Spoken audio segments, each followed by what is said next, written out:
Dzień dobry Państwu, witamy wszystkich na konferencji wynikowej za trzeci kwartał roku 2024 dla spółki Cryptjar S.A. Po stronie spółki zarząd, Grzegorz Piekart, Krzysztof Kwiatek. I jak zawsze zaczniemy od części finansowej, a później przejdziemy do produkcyjnej i na końcu do odpowiadania na pytania. Także ja przekazuję głos Grzegorzowi. Jeszcze raz dzień dobry, witam Państwa. Więc tak, co kształtowało nasze wyniki finansowe w trzecim kwartale 2024 roku? Przede wszystkim wydany na początku września dodatek Dekoracje. To był ostatni dodatek do Greenhella w wersji PC-towej. Bardzo dobrze przyjęty, połączony jeszcze z wydaniem wersji rocznicowej Greenhella na 5-lecie wydania wersji 1.0. Także bardzo dobrze ten dodatek został przyjęty. Łącznie z tymi dodatkową wersją wygenerował nam całkiem znaczące przychody, o czym będzie za chwilę. W sierpniu również wydaliśmy Greenhella na obecne generacje konsol PlayStation i Xbox Series. Tak jak gdzieś historycznie wspominaliśmy, nie było to jakieś znaczące podbicie sprzedażowe, natomiast jakby głównym celem było to, żeby mieć możliwość dodania kontentu, którego już na tych poprzednich generacjach konsol nie mogliśmy dodawać.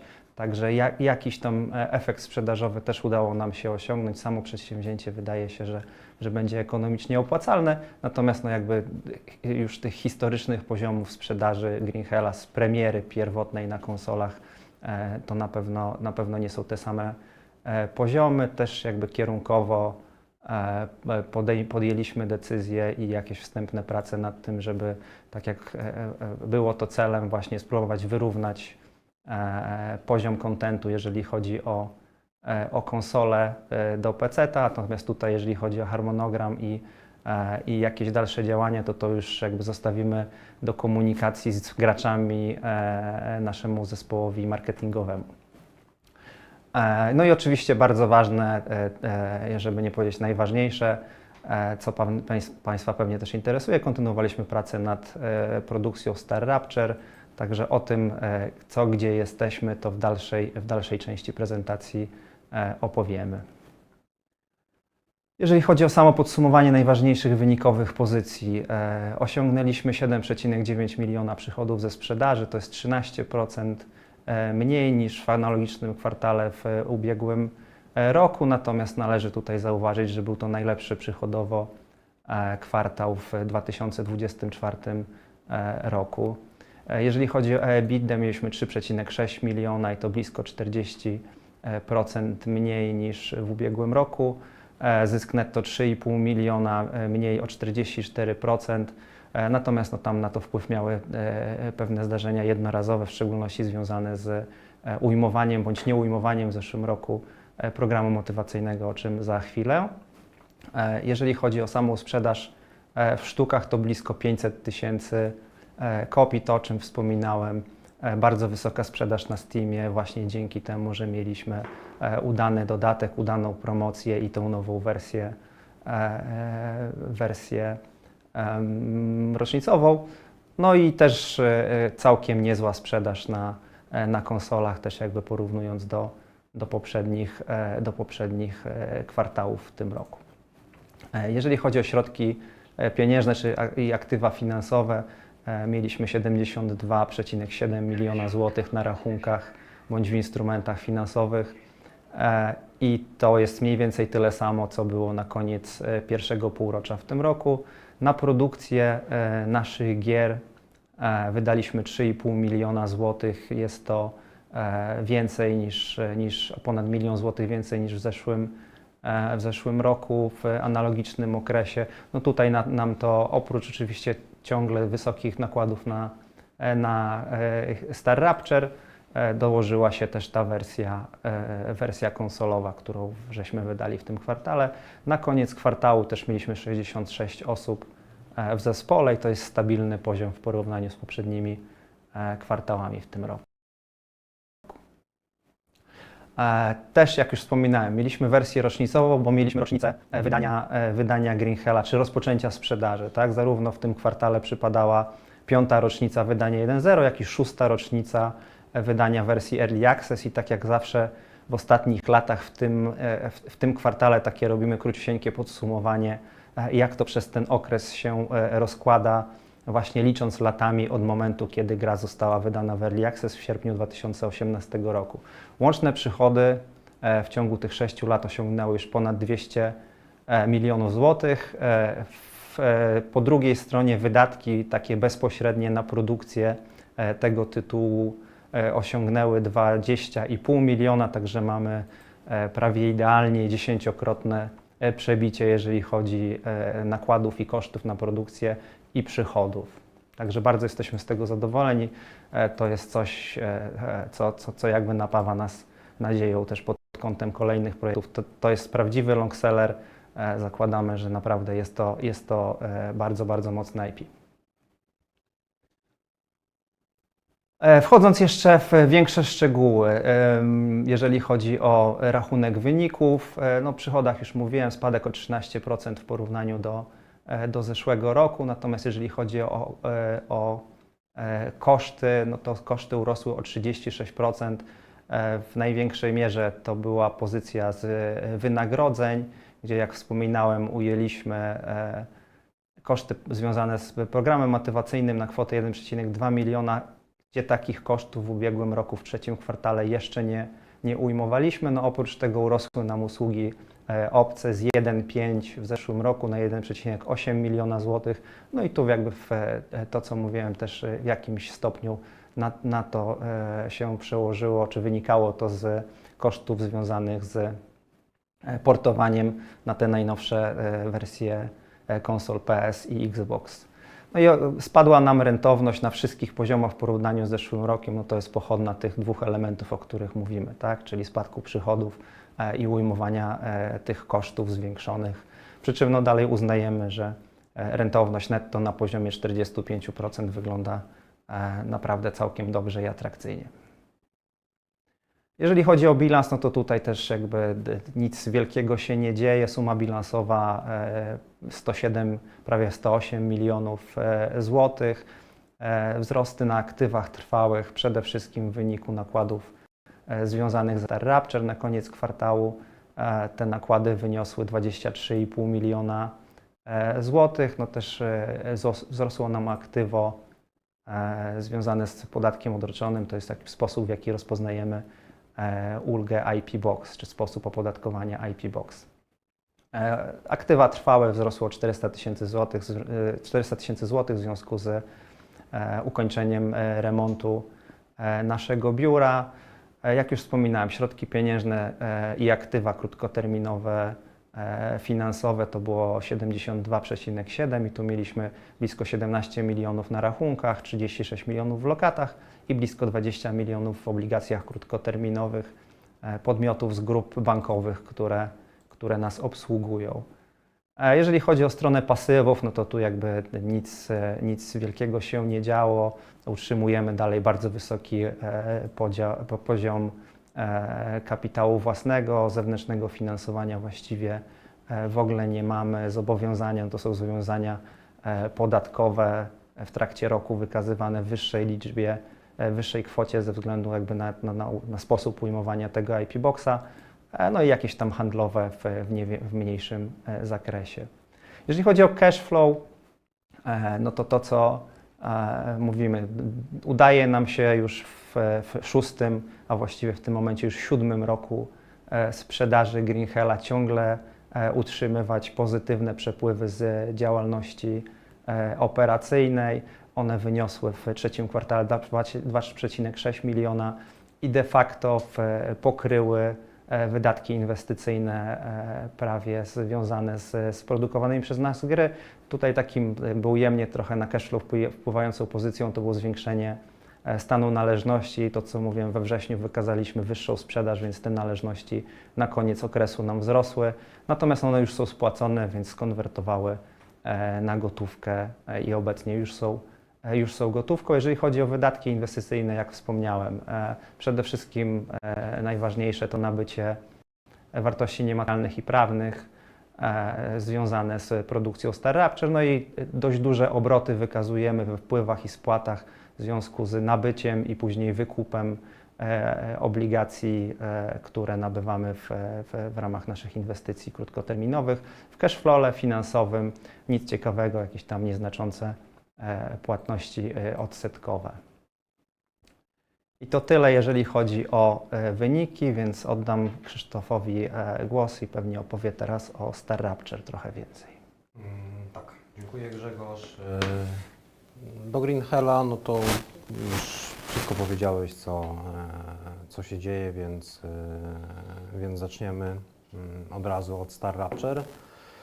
Na poprzedniej konferencji wspominaliśmy o tym, że zmieniliśmy nieco nasz model produkcji.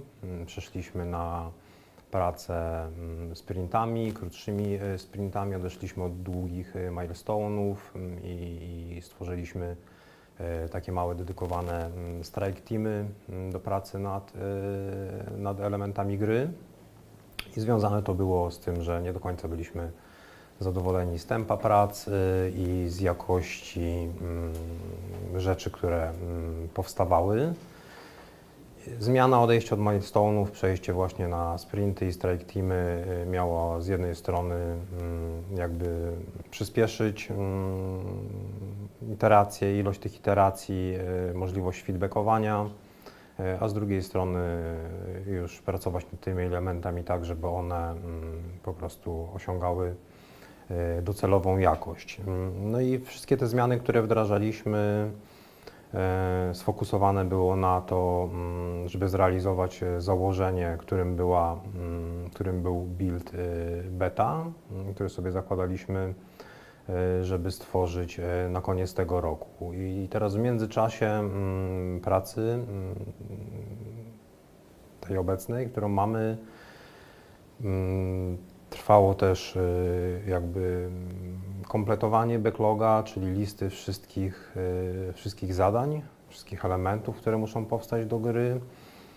No i trwały też wyceny wszystkich nawet najdrobniejszych elementów. I teraz patrząc na czas pracy, jaki wynika nam z backloga, stanęliśmy przed przed poważną decyzją, czyli czy chcemy w jakiś sposób ten content ograniczyć, żeby starać się wydać grę jak najszybciej w przyszłym roku, czy jednak dodać trochę czasu i pracować nad tym scope'em, który w tym momencie mamy założony i doprowadzić go do odpowiedniej jakości. No a jest to dosyć spory content jak na Early Access i mieliśmy tutaj parę kryteriów, którymi się kierowaliśmy, jakby rozważając, w którym kierunku pójść. No z jednej strony było to jakość i konkurencyjność tej gry, no czyli w sumie tutaj konkurencyjność to słowo kluczowe, dlatego że no widzimy, obserwujemy inne tytuły, obserwujemy tytuły, które odnoszą sukcesy w Early Accessie i gdzieś widzimy, że to bogactwo kontentu no jest bardzo ważnym czynnikiem, który pomaga gdzieś osiągnąć sukces. Także no, gdzieś ta gra musi być głęboka. Z drugiej strony tworzymy nowe IP, co jest dodatkowym wyzwaniem, no bo gdzieś tutaj ten pierwszy kontakt z graczem tej marki, przebicie się w dosyć trudnych warunkach rynkowych, które się cały czas zmieniają w ten sposób, że jest coraz więcej gier na rynku i to przebicie się, bycie zauważonym jest coraz trudniejsze. To, że nasza gra ma być też po premierze, przekształcać się w longsellera, no bo tutaj ten model nasz biznesowy pozostaje taki sam, jak był w Green Hellu, czyli nie chcemy zrobić gry, którą będzie można szybko przejść i skończyć, tylko żeby ona dawała możliwości długiej gry, ale dawała też możliwości później rozwoju i do promowania tego tytułu w kolejnych miesiącach. No i oczywiście gdzieś zawsze z tyłu głowy mamy koszty, które są ponoszone i rosną. No i generalnie zdecydowaliśmy się, że nie chcemy ograniczać tego kontentu, że dla dobra tytułu, dla dobra nowej marki, jaką tworzymy, jednak to by było zbyt duże ryzyko. Zdecydowaliśmy dać kilka miesięcy do produkcji, tak żeby zachować tą treść, którą mamy założoną w tym momencie i nad którą pracujemy i którą mamy wycenioną jakby czas pracy. I plan jest taki, że do końca czerwca 2025 roku chcielibyśmy zrobić tak zwanego content locka, czyli zamknąć pracę nad grą, nad contentem do gry, nad wszystkimi elementami, mechanikami, grafiką i później już tylko dać sobie jakiś tam krótki czas na dopracowanie technologiczne, czyli głównie na to, żeby gra była stabilna na premierę, żeby wydajność była odpowiednia, i żebyśmy mogli jeszcze ewentualnie popracować nad balansem. Idealny scenariusz był taki, gdybyśmy mogli nad tym balansem jakby już po content locku pracować, będąc już po jakichś otwartych playtestach, gdzie mielibyśmy feedback od graczy i wtedy mogli po prostu te rzeczy dopracować. Natomiast jakby założeniem jest to, że obecny nasz tryb pracy, czyli sprinty i strike teamy, pracują teraz nad elementami gry i dowożą je już do tej jakości docelowej. Czyli to nie jest tak, że my w czerwcu sobie chcemy stworzyć jakiegoś builda, któremu później będziemy się przyglądali, co tam jeszcze wymaga nad tym dopracowaniem i tak naprawdę odhaczamy kolejne elementy, które są już gotowe i już mamy część rzeczy, które na dzień dzisiejszy są bardzo, bardzo blisko tej jakości finalnej, także to jest jeszcze kwestia tygodnia czy dwóch i pewne elementy już będą gotowe i będą sobie czekały na pozostały content, tak żeby to wszystko gdzieś w czerwcu można było zamknąć i już tylko technologicznie przygotowywać do premiery. I teraz, jeśli nam się zwolnią jakieś zasoby w trakcie tych prac, no to już te osoby będą też przekierowywane do pracy nad contentem już takim po early accessowym. I to generalnie wszystko, jeśli chodzi o zmiany, które gdzieś tutaj zaszły, decyzyjne. No te produkcyjne, tak jak wspomniałem, zaszły już kilka miesięcy temu, także my sobie teraz już w ten sposób pracujemy.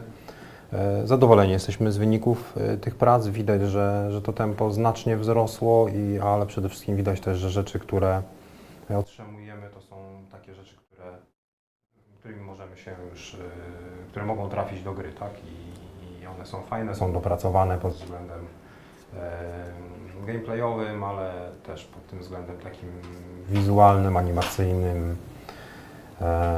i dźwiękowym, tak? Bo tutaj to wszystko jakby gdzieś ta nasza poprzeczka jakościowa powoduje, że jednak chcemy, żeby to wszystko wyglądało bardzo dobrze.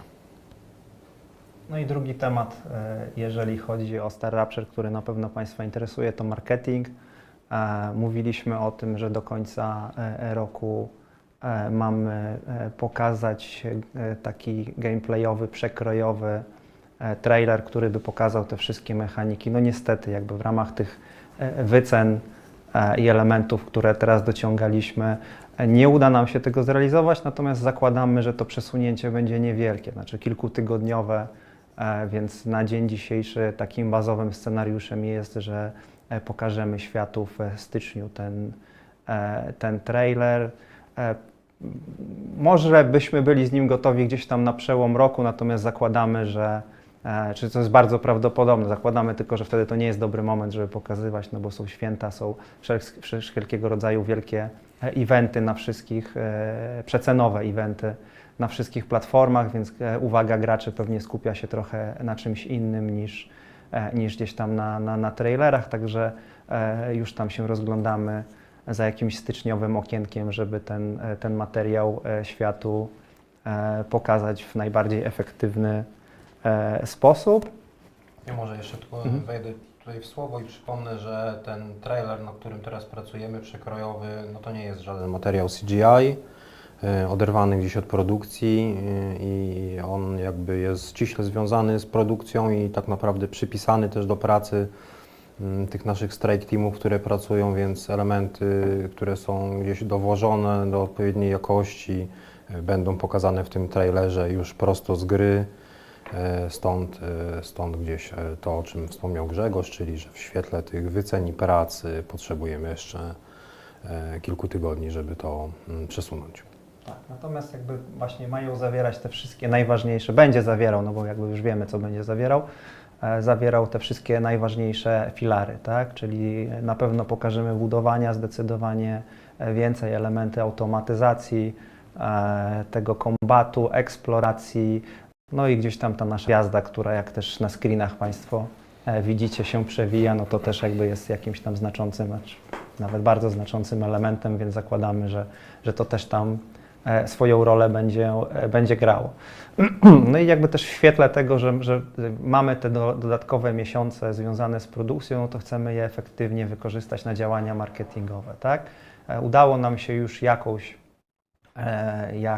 grupę osób zainteresować tą grą, czyli jakichś tam followersów już widać na Steamie, że oni są, wishlisty jakieś też zostały już istotne zebrane, także teraz będziemy się skupiali nad tym, żeby tylko to rozwijać i to zainteresowanie rozwijać. Jest oczywiście pierwszym krokiem trailer, natomiast później kolejne kroki no to są przede wszystkim związane z pokazaniem tej gry, czy daniem graczom tej gry raz jako źródło właśnie budowania zainteresowania, bo w dzisiejszych czasach, jak obserwujemy, to bardzo duża część gier w taki sposób się promuje. To są te playtesty, o których Krzysiek wspominał. Będziemy się starali zrobić jedne jakieś zamknięte playtesty co najmniej i jedne co najmniej bardziej otwarte. Jakby sama skala tej otwartości jeszcze nie jest do końca dograna, natomiast na pewno będziemy je robili. Na pewno też chcemy, żeby nie tylko było narzędziem marketingowym, ale sposobem na zebranie konstruktywnego feedbacku od graczy na temat tego, czy rozumieją grę, czy wiedzą, jak w nią grać, czy te założenia, które my mamy, są dla nich zrozumiałe, więc to będzie. Jeśli uda nam się je odpowiednio wcześnie zrobić i te uwagi no, będą łatwe i możliwe do szybkiego zaimplementowania, to pewnie nam się uda jeszcze to szybko zrobić. No, w jakimś negatywnym scenariuszu, gdyby to były bardzo krytyczne i rzeczy dotykane w tych uwagach, to może to jeszcze jakiś potencjalnie mieć wpływ na to, co będziemy i kiedy robili, ale jakby w bazowym scenariuszu zakładamy, że na pewno takie testy chcemy przeprowadzić. No i oczywiście bliżej samej premiery, no to standardowe jakieś materiały znowu trailerowe, czy to z datą premiery, czy też na samą premierę. Natomiast no już mając grę, to zupełnie szczerze takie materiały robi się stosunkowo sprawnie, także one już wtedy nie będą potrzebowały tak dużo czasu. No i też jakby w okolicach premiery na pewno wzmożymy, obok playtestów wzmożymy swoją współpracę z influencerami, tak żeby dać im tą grę w jak najlepszej jakości, żeby też oni mogli tworzyć materiały, żeby właśnie w okolicach premiery, czy to bezpośrednio przed, czy gdzieś tam wokół tej daty, bardzo blisko, jakby jak najwięcej tych materiałów ze Star Rapture się pojawiało i przyciągało graczy do tego, żeby tytuł kupić.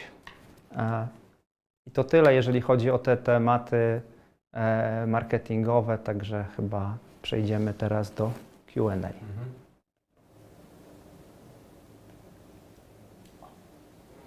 Także prosimy o zadawanie pytań.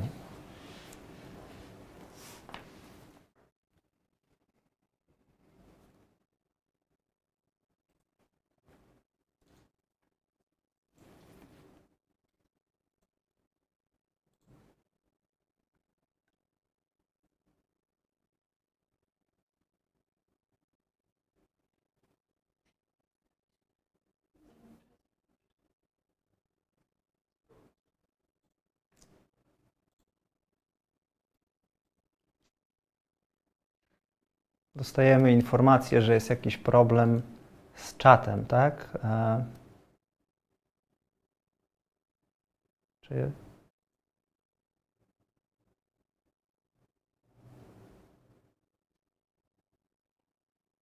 też nie ma pytań?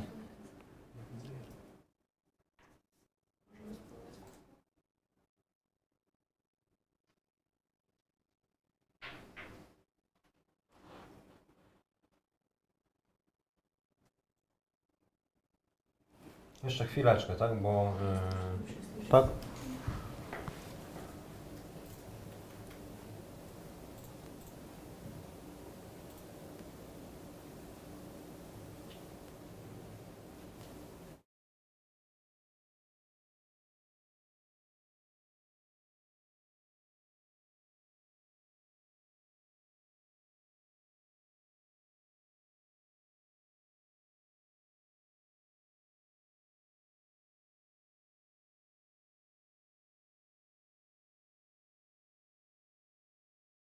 Skoro prace do końca czerwca i później krótki czas na dopracowanie, to kiedy premiera?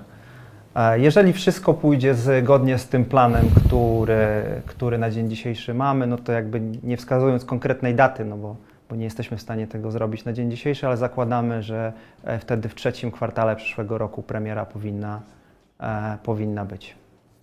To jest nasze bazowe założenie na ten moment.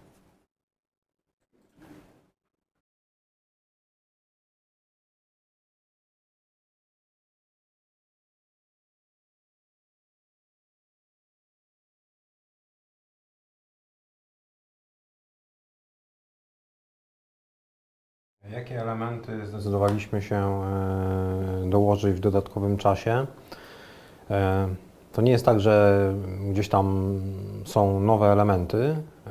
Raczej jest to tak, że my do tej pory tworzyliśmy sobie jakiś scope tej gry i ilość feature'ów, które będą i jak będą one rozbudowywane. No i gdzieś teraz jest tak, że mamy budowanie, mamy automatyzację, mamy walkę, ale też hordy i obronę bazy, mamy aspekt eksploracji. Mamy aspekt eksploracji świata i każdy z tych feature'ów zawiera w sobie no, mnóstwo różnych mechanik i gdzieś tam po prostu my zdecydowaliśmy się jak najwięcej tych mechanik zostawić w tej wersji docelowej i czy z budowania, czy z ilości budynków, czy właśnie z progresji, ale też jeśli chodzi o kombat, obronę bazy, no bo to się składa, poza tym, że możemy spotkać gdzieś przeciwników w świecie, to budowanie naszych baz generuje jakiś impuls elektryczny na tyle mocny, że interesują się nami hordy przeciwnika. Te hordy w jakiś sposób się pojawiają, sygnalizuje się ich pojawienie.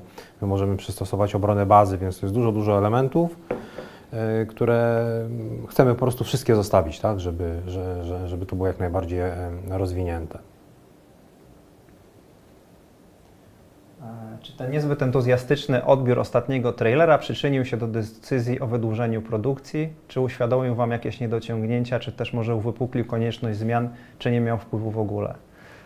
Powiedziałbym, że to się działo równolegle, tak? Tak jak już też o tym wspominaliśmy. Przy tamtym materiale mieliśmy jakiś deadline, tak? I pokazaliśmy to, co byliśmy w stanie na tamten moment pokazać.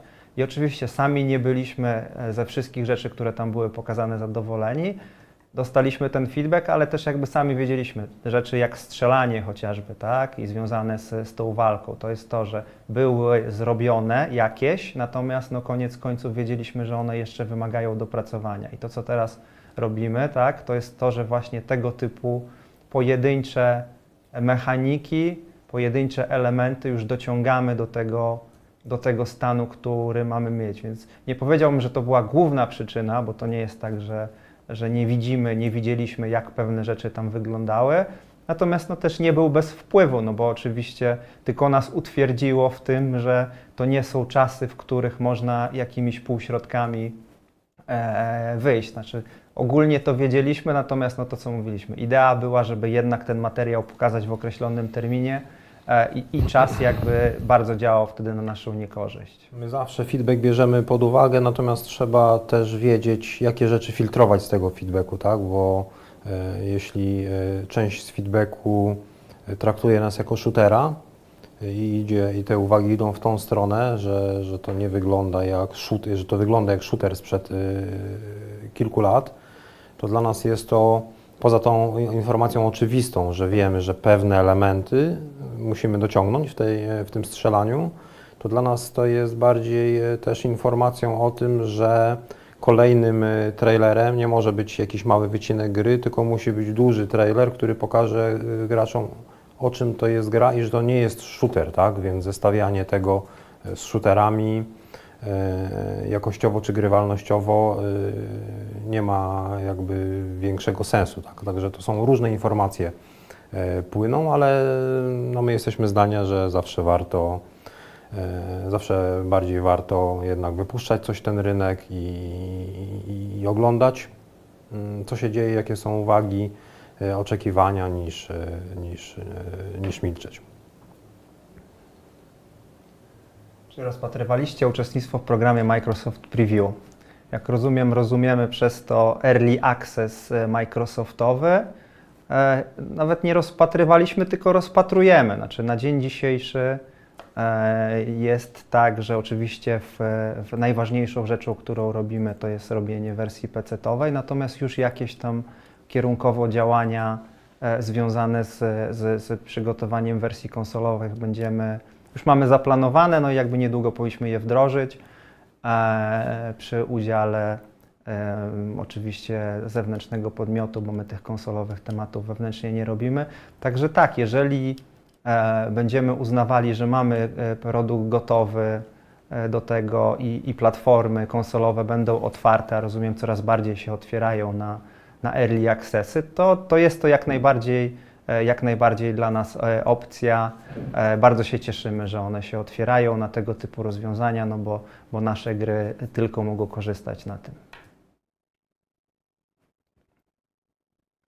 W związku z dłuższymi pracami nad Growth Star Rapture, jaki zakładacie budżet? No przy tym założeniu, że kończymy content do połowy roku i w ciągu kwartału wydajemy grę, ten budżet powinien się gdzieś w okolicach 35 milionów złotych ukształtować. No, to, o czym wspominałem, na dzień dzisiejszy ciągle jesteśmy w stanie z bieżącej naszej sprzedaży finansować te prace, one jakoś ciągle istotnie nie wpływają negatywnie na posiadane przez nas aktywa finansowe, tu raczej wypłaty dywidend je pomniejszają ewentualnie, także nawet patrząc w skali gdzieś tam roku, no to nawet generujemy jakieś nadwyżki, także nie boimy się o to, że tutaj nas goni ten element. Oczywiście to, o czym wspominał Krzysztof, koszty są istotnym czynnikiem też, kiedy podejmowaliśmy tą decyzję o przedłużeniu, bo oczywiście nie ma sensu robienie tej gry w nieskończoność, bo to się na pewno nie będzie opłacało.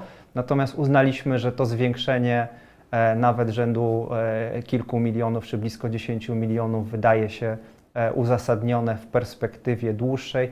Tak jak też trochę wykorzystam to pokazaliśmy ten slajd Państwu dzisiaj o rocznicy Green Hella. My w podobny sposób myślimy przez cały czas o Star Rapture. To nie jest gra, że wydamy ją w przyszłym roku i jakaś będzie premiera i to już jest koniec, tak? Zakładamy, że to jest pierwsza z wielu platform, bo mamy konsole te duże, bo mamy VR-y, mamy Nintendo, miejmy nadzieję w międzyczasie może pojawi się kolejna platforma Nintendo trochę mocniejsza, więc jakby my widzimy, że jakby biznesowo i kontentowo naprawdę wiele jeszcze rzeczy będzie do zrobienia w tym tytule. To nie jest tak, że to jest przyszły rok, trzeci kwartał i później już jakby tego projektu nie ma. To jest jeszcze wiele, wiele lat, mamy nadzieję, początek rozwoju. dużej drogi dla tego tytułu. Chcemy, żeby ten początek oczywiście był jak najlepszy, ale naprawdę jeszcze wiele, wiele rzeczy zakładamy, że tam będzie do dodania i do zrobienia również komercyjnie, tak? Bo właśnie wspomniane konsole może w jakimś early accessowym wydaniu, bo na pewno wydaje nam się, jeżeli technologicznie nam partnerzy powiedzą, że na tych VR-owych urządzeniach czy nowym Nintendo gra będzie w stanie działać w jakiś sposób sensowny, no to też będziemy te kroki w tą stronę podejmować. Historycznie widzimy, bardzo nam się one opłacały, nie widzimy trochę powodu, dlaczego tym razem miałoby być inaczej. Raczej wydaje nam się, że robimy naprawdę jakościową grę. Rzeczywiście Państwo pewnie nie mieliście jeszcze okazji jej zobaczyć. Mamy nadzieję, że ten trailer styczniowy troszeczkę zmieni tą dysproporcję, bo my wiemy, jakie fajne rzeczy w tej grze robimy, wiemy, jak ładnie ona wygląda i jakby no, jesteśmy jednak jakoś tam pozytywnie nastawieni do tego, że tą grą jednak jesteśmy w stanie konkretne pieniądze zarabiać. W długim terminie, bo to jest w sumie ważne, w długim terminie.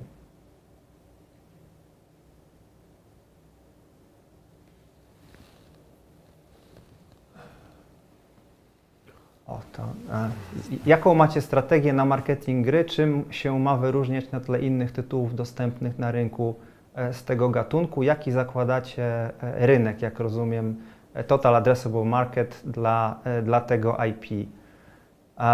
Znaczy no marketing to chyba z grubsza już omówiliśmy, tak? Będziemy pokazywać zarówno materiały z gry, trailery, no bo to jakby jest standardowe dla produkcji, ale oprócz tego chcemy dać graczom pograć w tą grę, czy to w formie otwartych testów, czy potencjalnie dema, to jest jakby trochę wtórne.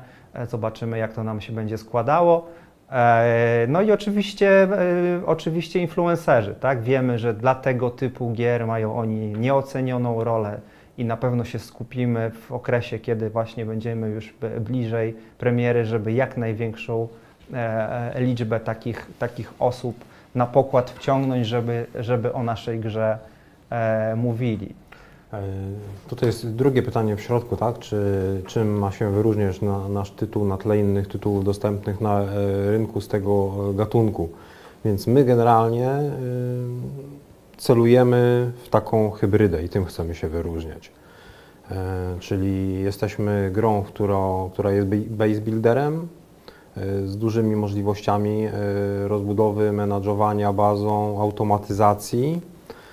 Natomiast mocno będziemy mieć ten rozwinięty aspekt walki, ale przede wszystkim obrony bazy przed dużą liczbą przeciwników i sam aspekt wpływania na to, jakby to wpływa na to, gdzie budujemy bazę, jak ją orientujemy w stosunku do potencjalnych miejsc, skąd hordy mogą przyjść, także no, naszym takim wyróżnikiem będzie właśnie taka hybryda, czyli troszkę dodanie do Satisfactory elementu walki i obrony bazy.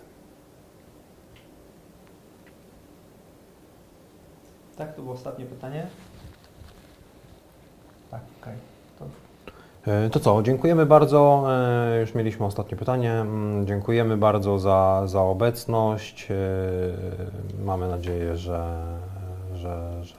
widzimy się w takim składzie na następnej konferencji i zapraszamy na godzinę 13. Inwestorów indywidualnych na czat.